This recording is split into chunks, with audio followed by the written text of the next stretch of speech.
Salam sepak bola, teman-teman netizen atau warganet yang saya hormati semuanya. Welcome back ke konten terbaru dari channel YouTube Triple B. Dan di konten terbaru hari ini saya ingin memberikan analisa dari pertandingan persahabatan antara Timnas Indonesia lawan Timnas Burundi yang berakhir dengan hasil imbang 2-2. Dengan hasil akhir ini teman-teman berarti Timnas Indonesia senior sejak dilatih oleh Coach Sintayong belum pernah kalah di kandang sendiri. Dan selain itu juga peringkat FIFA dari Indonesia tidak mengalami perubahan yang signifikan. Namun yang perlu kita kritisi teman-teman adalah permainan dari Timnas Indonesia di pertemuan kedua ini.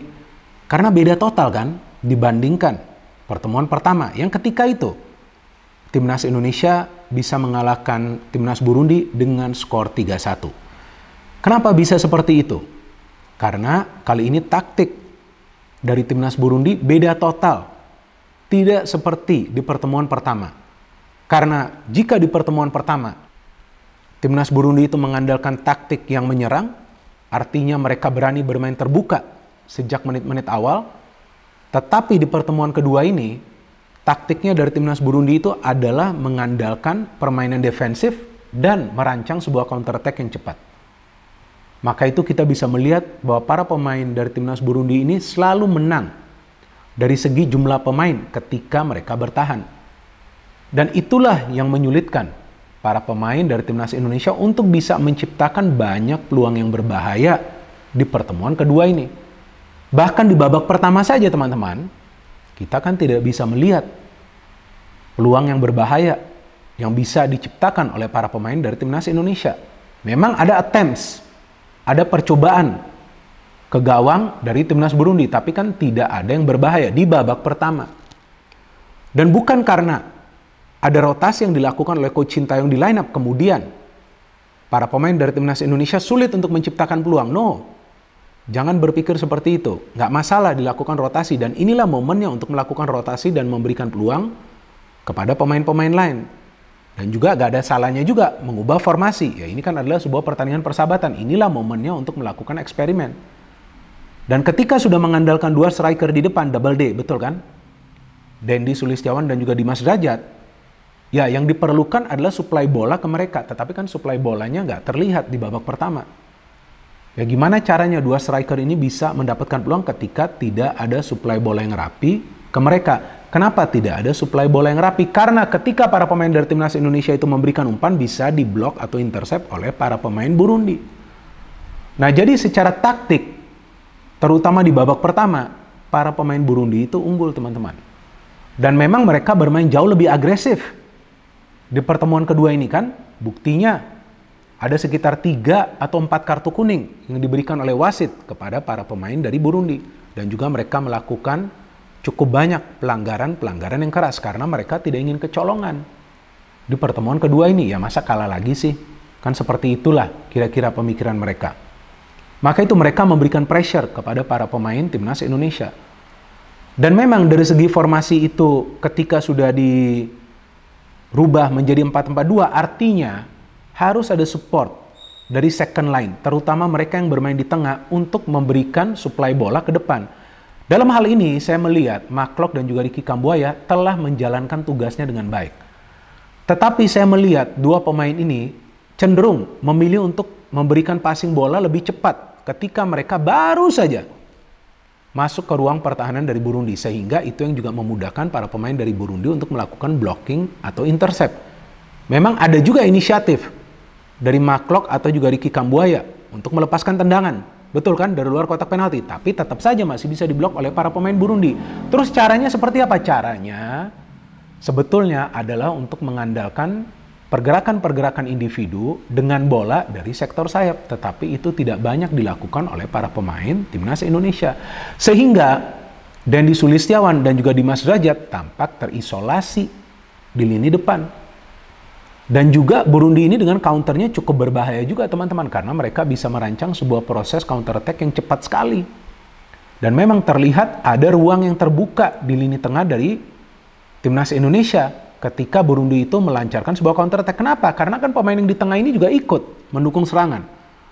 Memang sih beberapa kali kita melihat ketika Rahmat Irianto tidak bermain, maka selalu ada space yang terbuka di lini tengah dari Timnas Indonesia. Nah, saya harapkan ke depannya pemain lain itu bisa mengcover space yang biasanya terbuka antara lini tengah dengan lini pertahanan. Jadi jangan sampai pemain tim lawan itu bisa langsung berhadapan dengan lini pertahanan dari timnas Indonesia.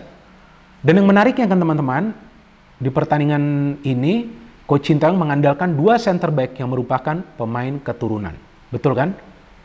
Elkan Bagot dan juga Jordi Amat yang menurut hemat saya bermain sangat baik. Memang Jordi Amat 1 kali kegocek di babak kedua, tetapi selain itu bagus sekali permainannya. Elkan Bagot berkali-kali memenangi duel di udara. Dan 2 fullback, Edo dan juga Yanch yang bermain dari awal juga saya melihat cukup baik lah permainannya. Sayang Edo tidak bisa bermain sampai pertandingan selesai karena cedera. Dan di tengah saya melihat Lili Pali, Yaakob Sayuri. Nah, saya melihat sinergi mereka tidak sebaik seperti di pertandingan pertama karena kali ini mereka bermain lebih ke dalam ya. Ketika mereka bermain sebagai penyerang sayap, saya melihat mereka lebih ofensif, mereka tampak lebih berbahaya juga ketika mereka bisa mengandalkan skill individu mereka dan juga bisa memberikan passing-passing yang cepat. Dan di depan seperti yang tadi saya katakan, Dendi dan Dimas walaupun bekerja keras tetapi mereka tidak mendapatkan suplai bola. Jadi babak pertama berakhir dengan skor 0-0. Hanya ada 1 peluang dari Burundi yang sebetulnya tendangan yang soft dari kapten mereka Berahino. Memasuki babak kedua, saya melihat perubahan yang penting dilakukan oleh Coach Sintayong adalah menarik keluar Lili Pali. Kenapa? Karena tampaknya Lili Pali dengan bermain di sektor sayap, bermain lebih ke dalam, itu gak jalan perannya. Maka itu yang dia pilih adalah Witan. Untuk apa? Supaya ada pemain lain dari second line yang melakukan pergerakan sampai ke dalam kotak penalti pertahanan Burundi untuk bisa mendapatkan space dan tentunya mencetak gol. Dan itu yang terjadi kan teman-teman. Karena di babak kedua, Witan yang mencetak gol. Bagaimana caranya Witan mencetak gol? Nah, teman-teman lihat pergerakan tanpa bola dia. Dan teman-teman lihat juga kerjasama yang akhirnya terjalin secara rapi ketika ada pergerakan individu, ada juga passing. Dan ada juga pergerakan tanpa bola yang dilakukan oleh para pemain timnas Indonesia. Pertama, Maklok memberikan bola kepada Dimas Derajat. Dimas Derajat memberikan bola kepada Dendi yang melakukan pergerakan tanpa bola. Dendi crossing. Ternyata di sana ada Witan yang tinggal menyontek bola membuat skor menjadi 1-0. Ini adalah permainan yang rapi di antara para pemain timnas Indonesia. Kenapa di babak pertama gak bisa? Ya karena di babak pertama saya tidak melihat para pemain dari timnas Indonesia berani mengandalkan skill individu mereka. Tetapi ketika Dimas Derajat, Dendi ini coba untuk kotak-katik bola, nah terlihat para pemain Burundi kan kewalahan. Dan memang kemudian Burundi bisa menyamakan kedudukan. Nah ini kita tidak bisa menyalahkan pemain-pemain yang bertahan ya di dalam kotak penalti bagi timnas Indonesia. Gak bisa juga. Mereka sebetulnya sudah coba untuk mengantisipasi crossing yang masuk. Tetapi the problem is kenapa tidak ada pemain yang bisa menutup ruang dari pemain Burundi ketika melepaskan crossing tersebut. Jadi sebetulnya pressure itu sudah harus diberikan di luar kotak penalti supaya tidak ada umpan-umpan silang yang masuk. Nah ketika tidak ada ruang yang ditutup, nah tentu itu akan memberikan peluang bagi para pemain Burundi untuk mencetak gol. Dan akhirnya dari itu crossing, pemain mereka bisa mencetak gol. Berahino kan membuat skor menjadi 1-1. Yang sebelumnya juga kita tahu Berahino mendapatkan peluang ketika Syahrul melakukan save. Bahkan Syahrul melakukan double save ya di menit-menit awal babak kedua tersebut. Bagus juga nih performa dari Syahrul. Dan artinya benar juga kan Coach Sintayong memberikan kesempatan bagi dia. Jadi mengistirahatkan Nadio di bangku cadangan.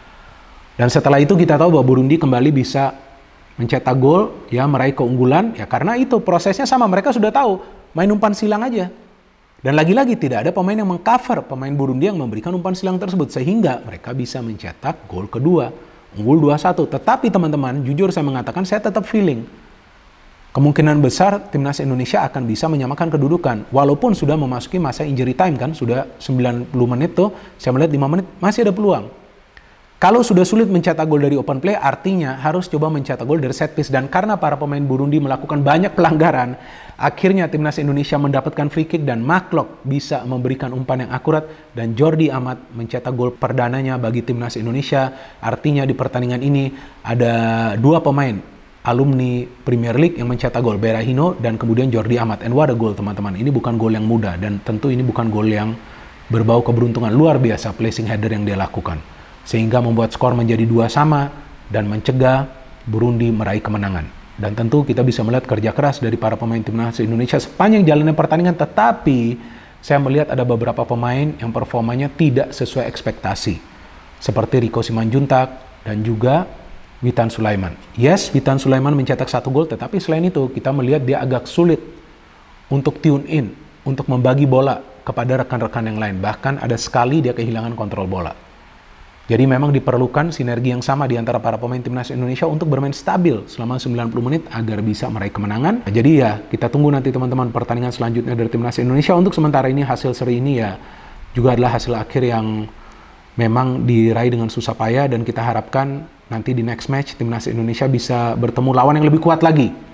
Ya, jadi jika ketemu lawan yang lebih kuat lagi, tentu itu akan memberikan tantangan ekstra bagi para pemain dari timnas Indonesia. Jadi kita tunggu teman-teman nanti pertandingan selanjutnya dari timnas Indonesia, dan seperti biasa yang selalu saya katakan, kita support terus teman-teman timnas Indonesia. No hate, no politics, only football. Salam sepak bola.